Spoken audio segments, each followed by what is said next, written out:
Go. Welcome to the FinTech Surge podcast. My podcast guest for today is Mr. Shyam Mohan, VP FinTech Platforms and Products for MasterCard. How are you, Shyam? I'm good, Alexandra. Thank you for having me. It's Wel- great to be here.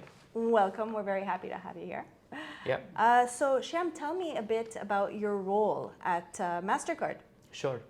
So I'm part of our MasterCard developers and API team, which is a global team that looks at how can we enhance the API capabilities of MasterCard solutions. Okay. So within this team, I look at how can we improve our solutions for fintechs, because we know that fintechs prefer working through the API interfaces. They are extremely developer centric. They are more digital than most other organizations or entities that we work with. Okay. So there needs to be a focused approach towards making sure that our solutions are more fintech fit. Okay. So that's what I look at within MasterCard. Can you define for us, please, what is API? So API stands for Application Program Interface. Okay. It's, to put very simply, the connection layer between two systems or entities or servers or whatever you want to call it. Right. Because in the end, when you look at a payments capability or a data capability or any other technical capability, Yes. it is about interfacing between two entities, systems, etc. Right. The and connection. API, the connection. Okay. And API enables that, right? So if you have a good API, you can have a good connection, which means you can provide a good service, you can do transactions better. That's essentially what it is, to put Okay. it in a very simple manner. Yeah. Okay. And you mentioned that you are global. So what Yep. regions do you cover? So I look at The whole world? Yeah, Oh. because for us as an organization, if you think about it, MasterCard is a global Yes, of organization, right? And then we do have teams in the market that cater to specific needs of the markets. But we have the machinery which is central, and then there are the regional teams that look at what is required for the market, do the customizations, etc., according to the needs of the market. So I look at what is central, and that's the reason why I sit in the global team. It is a cross-functional team because, again, MasterCard is a large organization, Right. different functions, different types of engagements with customers. Right. So it's important to have that central engagement layer to Okay. really deliver at scale. So you sit in Dubai. Yep. Lucky Been for here. you. Absolutely. I mean, there's no other place I'd rather be. Good. That's It's, great. yeah, it's a great place to be. I've been here for nine years. I've done Okay. market roles, but now I'm in global role based in Dubai. Okay. It's amazing. I mean, And how large is this fintech global team? so the overall API team is quite substantial within our organization, because we manage the developer platform, right? The platform that fintech developers or other developers engage with and connect to our enterprise, Okay. right? So the entire platform piece is managed via our team. Okay. Within that, the fintech strategy team, which I'm leading, is relatively new. So right now, it's two people looking at the entire set of engagements. Okay. But then it's distributed, like they're based in Dublin and London, right? So Okay. that's essentially how we are structured. We Wow. work in a true remote setting. Yeah. That's not very large. I was expecting a much higher number I mean, for a so- global role. So the thing is, there are various aspects of fintech engagement that exist within MasterCard, right? There are many other fintech teams that exist. So the team that I'm in is not the only fintech I see. team Okay. that there is. Okay. So you have a large market team here in Dubai and in different countries across Eastern Europe, Middle East, and Africa within our region that look at fintech engagements. So it really depends on the type of role that you do, right? It's not to say that this is the only fintech team that exists within MasterCard. Okay. My team specifically focuses on the developer engagement and the platform capability, and how can we make it better for fintechs, Okay. right? I see. The engagements are driven in market. There are other teams which look at our so the fintech engagement broadly can be classified into three. One is working with fintech customers of ours, which are B2C or B2B companies that are Right. rolling out solutions. So there's a separate team that manages those relationships. Then there are enablers of ours that we work with. So Okay. our technology, to reach its full scale and potential, we work with enabler partners who then distribute it to their customers. So there's a team that manages enablers. It's driven through a program called Engage. Then we have a program called StartPath, which I was previously managing before this role, where we were working with startups, late stage startups who provide value added services to our customers or to us as an enterprise, right? And there the idea is how can we build joint solutions, capabilities together, etc. And there's a separate team that manages that. So it's a quite broad, diverse right. and broad setup. Yeah. That's fantastic. With all this change recently, what are some of the key transformations that you have undergone at MasterCard with this rapid digitization? And Yeah, I mean, I'll just be repeating what many others would have said when I say that, digital has changed the way we live, right? And something that we live through key transformation specific to MasterCard. Yeah. So for us, I would say, first of all, as an organization, we've been around for 60 plus years. We've been working with a lot of our traditional customers in a certain manner. Yes. We started understanding that fintechs operate and behave differently, right? And we started making those necessary changes within our institution to cater to that, right? We know that a fintech cannot be worked with or treated the same way as a large bank would, right? And we need to make the changes to suit that. And in fact, the reason why I have this role and we have this function within MasterCard is understanding that change, that they operate differently. They are more technology oriented, they're more digital, right? Whereas a lot of our traditional institutions are going in that direction, but not there yet. So as an organization that wants to support everybody, we need to make sure that there are parts of our engine which cater to the fintech needs as well. Right. And that is indeed driven by digital. So if you see, we released the new payments index recently, and specifically when you look at markets like UAE or Saudi, like 88-89% of the people have said that they have used an emerging technology in the last year. So a lot of new emerging technologies have come up, right? So you can now pay with your phone, with your watch and everything, right? Yes, exactly. Card, everybody keeps asking what happens to the card. Card was always just a form factor. The objective has always been how to convert cash into digital payments, because cash is not good for the economy, cash is not good for the society. How can you convert that into digital payments? Right. So when all these changes are happening, we've been leading. Adapt, right? Yeah, we have to adapt, we have to lead, right? And that's where things like tokenization, which enables you to pay with your phone, or you to buy coffee when you step out of your house from a connected car, like all of these things become critical solutions to offer, right, to the market. Yeah, so we build the capabilities, and fintechs or banks, they are essentially taking those capabilities to the market, right? And we've seen new types of fintechs emerge. You probably would have heard, like, everybody wants to be a super app provider, or every company wants to be a fintech. Embedded finance is something that's quite commonly used these days. And we've seen merchants, rideshare providers, telcos, all of them, they want to have a financial services layer to their business. Absolutely. Because that's part of their diversification their and want, exactly, and growth strategy, right? The challenge that comes with digitization is how do you maintain stickiness, right? It's so easy to switch these days. Like, think about 10-15 years past, right? I mean, you wouldn't probably think about changing your bank because it's such a difficult thing to do, right? Yes, very complicated. Nobody would want to do that. You have a bank account, or you have a relationship with a bank, you stick to that for life, right? But now, obviously, digitization allows that choice, that ability to switch, and that's what is driving the growth. So for us, the change has been, like, through the pandemic, we've seen growth in e-commerce, we've seen growth in contactless transactions. Like, as MasterCard, we have been talking about contactless for 15 plus years, advocating into the market, but the adoption was very organic. All of a sudden, people realized that they don't want to touch anything.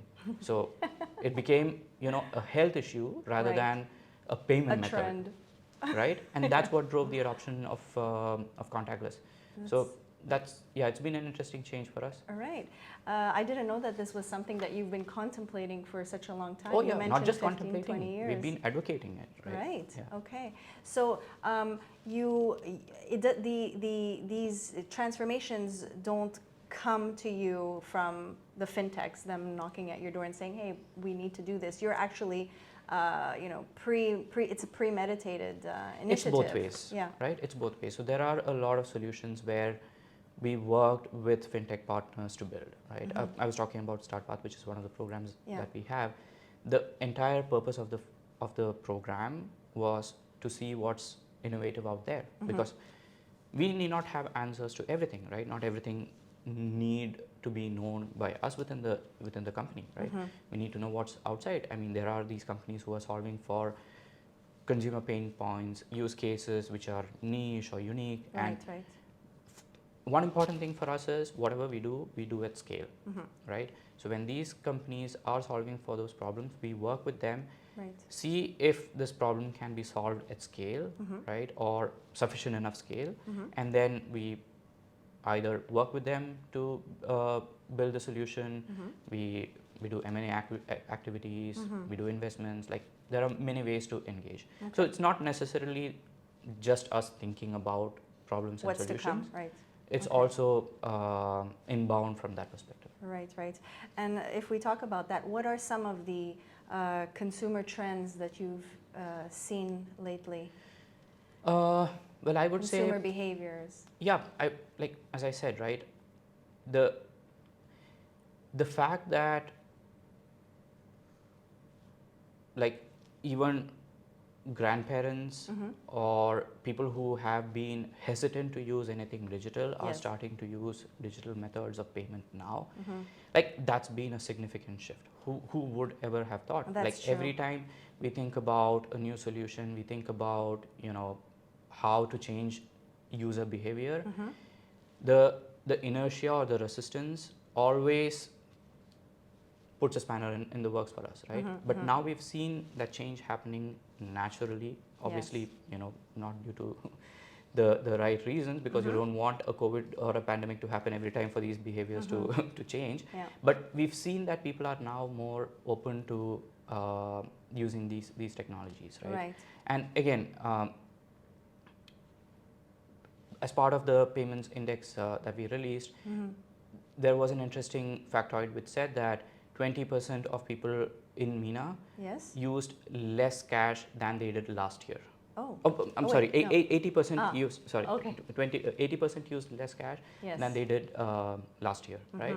So for us as a company, it's always been, how can we win share against cash, right? And how can we make these digital payments more ubiquitous and more available, and that's what it is. So regarding this consumer trend, do you think it was brought upon solely by the pandemic, or did it start before that? So the pandemic the increasing use of caused the spike, right? But that was not sufficient. Okay. You need to have the foundation. The foundation had already been laid, right? The work that we did, right, over the past few years, or even more number of years, laid the foundation. Yes. It was because the foundation was there that we could support the spike that came with the pandemic. That's how I would put it. Okay. MasterCard has made some very interesting partnerships recently with Binance, for example. Can you talk a little about that? Sure. Again, I'm not the crypto expert, but I can talk about some of the the fintech aspect. Yeah, the things that we have in mind, right, when it comes to Binance and crypto. So with Binance, we are launching crypto card programs in Latin America, in Argentina. We announced that recently. But we've been talking about crypto partnerships with other players, and for a while now. We have been in the crypto space for 5+ years. Right. It so started basically, it's consumers that will be making transactions using their cryptocurrencies. This is the basis of Binance. The way we do it is, crypto is an emerging space, right? As MasterCard, we always want to do the things in the right manner when it comes to consumer protection, when it comes to regulations, when it comes to aspects of fraud or whatever, right? We want to be on the right side of things, right? So what we have realized is, a lot of people are coming into the crypto economy, and the crypto economy is growing. It is. So we allow for choice to the consumers to make a payment, right? Either buying crypto or cashing out, into fiat from crypto using a crypto card program. Right. Purchasing NFTs as an example, right? So buying an NFT is something which crypto natives are doing, but it's a complicated process. Okay. Which means you'll have to look for what is the token or the coin associated with that particular NFT marketplace. You have to first buy that, go through multiple steps and hoops and to do tedious. that, Yes, right? yes. So as a payments company, we make it easy for consumers to pay. That's essentially what it is, right? Okay. So we look at the NFT marketplaces. We make sure that consumers are able to use their card to pay for these things. It doesn't mean that we allow the crypto currency to be used on our network, though there are certain steps being taken in that direction, but in a very thoughtful manner, right? So we allow people to use whatever they have at their disposal in terms of fiat to be converted into a crypto asset using a crypto card. Okay. So that's basically what it is. Right. So we have certain principles that we work with, right? As I said, consumer protection. We've seen a lot of bad press lately, right? We don't want people to be affected by that, right? So we make sure that we do it in a very thoughtful manner. So Binance basically acts as the intermediary platform between the... Binance is an exchange, right? It's a Right. crypto exchange. Right. That's what they are. So, and your partnership with our Binance? partnership is to launch a crypto card with them. With them, okay. So it would be a MasterCard crypto Binance, card. Yeah, Binance crypto card, yeah. Okay, that is very avant-garde of MasterCard. Are other credit card companies as well, I wouldn't want to. avant-garde as you? Yeah, I wouldn't want to talk about competitors, but I'd say it's fantastic. we are. It's really great that Yeah. you're catering as well to a whole new market, the crypto market. So we see that it is a booming economy in itself, right? And we know that payment use cases are integral to it, and that's the reason why we are playing in that place. Do you feel that crypto will be used for mainstream purchases in the near future? For everyday purchases? Well, it depends, right? It depends on who is doing it in the first place. If you are, as I said, a crypto native, you probably would want to pay with the cryptocurrency that you have. And then let's say there is a merchant on the other side who also believes in that, and they might allow for transactions. But as common people, you would want to make payments using something that is safe and reliable. Okay. And that's where we see regulations coming in would help for crypto to become mainstream, right? When you are in a regulated space, consumers have confidence to transact, because in the end it's a matter of money. Yes. Right? It's your hard-earned money. You wouldn't want to simply... Exactly. Yeah. So has this crypto card been launched already? So we've just announced it with Binance in Argentina. We've launched a few card programs. This is not the first. We've announced with Gemini in the US, which is a rewards program for crypto, where you can get crypto rewards. So it's something which is in play already. Okay, in some regions. Yes. Yeah. Okay, fantastic. MasterCard is obviously very collaborative with fintech companies and startups, and they want to build partnerships and stay on top of their game, which is fantastic. How important do you feel is collaboration within the fintech space, within the different players? Absolutely. I mean, the good thing about fintech that I see is everybody believes that it is an ecosystem play, right? Anybody that you talk to, there's nobody who's talking about, I just want to be the only one capturing this space. Yes, and you nailed the word ecosystem. It is an ecosystem play, right? And again, if you look at how fintechs emerged post the 2008 crisis and things like that, we know that the intentions are good for anybody and everybody who's in there. So collaboration is critical. You're talking about new ideas. You know that for ideas to take shape and grow legs and to run, you need to work with the others, right? And that's the approach that we also take. So we, as I said, have a certain way of functioning when it comes to traditional institutions that we've been doing for the past 60 years successfully. and we make changes to ensure that we cater to the fintech needs as well. Right. As an example, NIMCard, right, is one of the first fintech principal members in the region for us. So Can you elaborate on that? so uh, so as MasterCard, we are a network, Yes. right, where banks connect to and banks can do transactions. Yes. We work on what is called the four-party model. Mm-hmm. So banks connect to us, we give them membership or license to Right. connect to the network. Mm-hmm. And as I said, we've traditionally been giving it only to banks. Banks, yes. Now we are starting to work in a way where fintechs are also able to get that Access membership to option, you, that right. get that direct access to us, right? They have been having indirect accesses to us, but now we are starting to give them direct access, which is Which is great. which is as NIMCard as an example. Okay. So for us, these partnerships become very important, like not just on the issuing side, which is what we did with NIMCard, on the acquiring side as well with Hyperpay in Saudi Arabia. We recently announced an investment into the company. Yes. So we know that merchants are also looking for new solutions, new capabilities, and again, e-commerce is growing. Omni-channel experiences are something which has become table stakes, so we need to offer that in a cost-effective manner.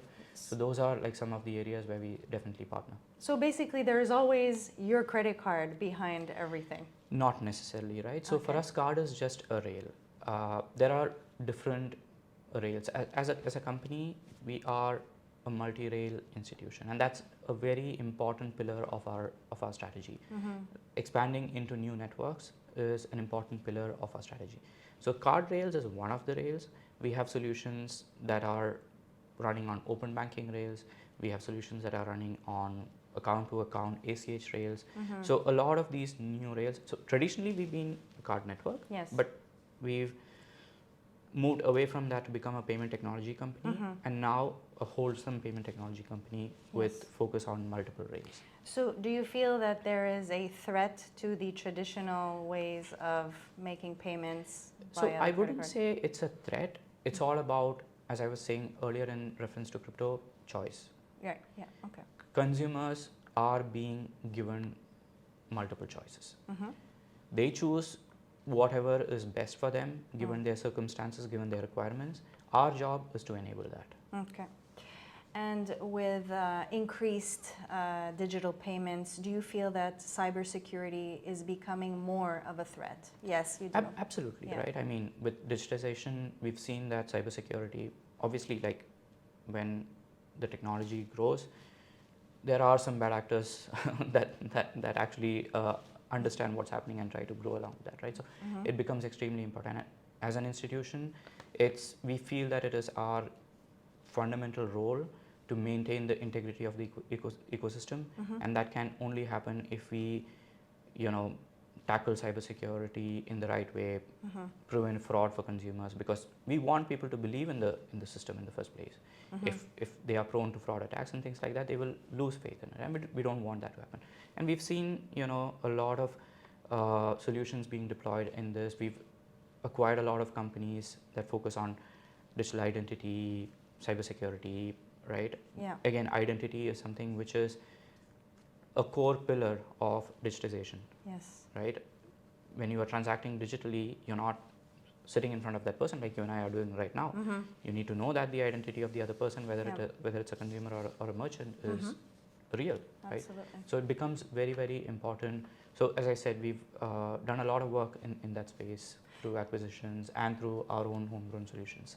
Do you think that the crypto blockchain space is more secure since it's very transparent? Well, I wouldn't be the expert to comment on it, but all I can say is cybersecurity is extremely important there as well. We recently acquired a company called CipherTrace, which monitors like a lot of exchanges, a lot of transactions, public transactions, and creates like a good scorecard for them. And when you are transacting, you know that the person on the other side is a genuine actor or not, right? Yes. So again, we spoke about crypto becoming mainstream. An important aspect of crypto becoming mainstream is to ensure that you keep the bad actors at bay, right? And companies like CipherTrace actually allow you to do that. And this gives confidence. So for example, when we launch a crypto program with a bank, right, we can talk about the cipher trace capability, which gives the bank the confidence that their consumers have better protection against fraud due to this capability that we have. Okay. Shyam, since your role is global, you have a good view of the world and the adoption of digital payments. How do you compare the MENA region to the rest of the world in terms of their adoption rate of digital, of making digital payments? Yeah. So we always used to think that, you know, innovation happens only in the valley or, you know, in some pockets of Europe. I mean, well, open banking innovation is something which emerged in Europe. It is driven by the regulator. But when it comes to new technology, we always had the feeling that, okay, it happens only in, you know, some pockets of the world. We've seen that that's not the case, right? We've seen use cases where people in our region, like Middle East and Africa or Middle East and North Africa, have their own challenges and pain points. Like the developing markets have completely different needs compared to a developed market. So you see, you know, the challenges of the South are very different from the challenges of the North. Ah, yes. So we've seen a lot of technologies emerge.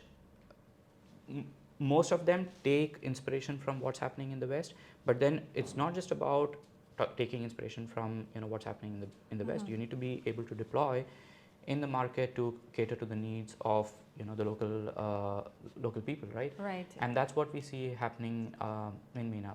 I mean, the examples that I gave, NIMCard or, you know, Hyperpay, like these are all local solutions grown in market, right? And now are competing at scale across multiple geographies. Another example is a company called Ukeshe that we work with in South Africa. They came through the Start Path program, and again, they started with a very specific set of use cases in the South African market with, you know, QR codes and wallet payment enablement, working with telcos, etc. But now they are expanding their reach in multiple geographies, expanding in US and AP, etc. Okay. So then I guess the initial innovation occurred in the West, in the United States. I mean, I wouldn't say United States in particular. That was just a reference that I made. But yeah, what I see here is the capabilities are now available, right? Yes, yes. It's driven by multiple factors. The support from, you know, the general ecosystem, whether it's a government. I mean, we've seen Dubai and the UAE government announce a lot of initiatives that support entrepreneurship, startups, fintechs, right? I mean, it needs to have multiple factors that come in for it to be successful, and we are seeing that all coming together in this space here. That's great, Shyam. Thank you. I hear that you are a gold sponsor at the FinTech Surge. Yes, absolutely. That's fantastic. Yeah, no. Are you excited for absolutely. this event? Yes. Yeah. So I know we've been talking for a while now, and like I'm really looking forward to it. We have a good lineup of speakers from here, from our global teams, to talk about what's happening.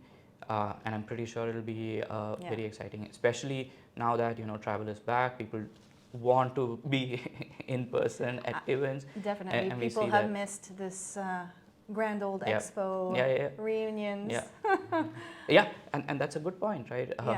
It is the perfect place to gather and meet and share. Yeah, exactly. So in a lot of these events, what I'm seeing is people actually catching up. Yes, right. That's true. So we are really excited about. And the amount of questions and answers, Q&A after a panel discussion is 3 times what it used to be prior to COVID. So there's a lot of engagement going on. Great. Well, I'm very happy that we got to speak today. Same here, Alexandra. And thank you very much for joining us on FinTech Surge. Yep. Thank you. Thank you.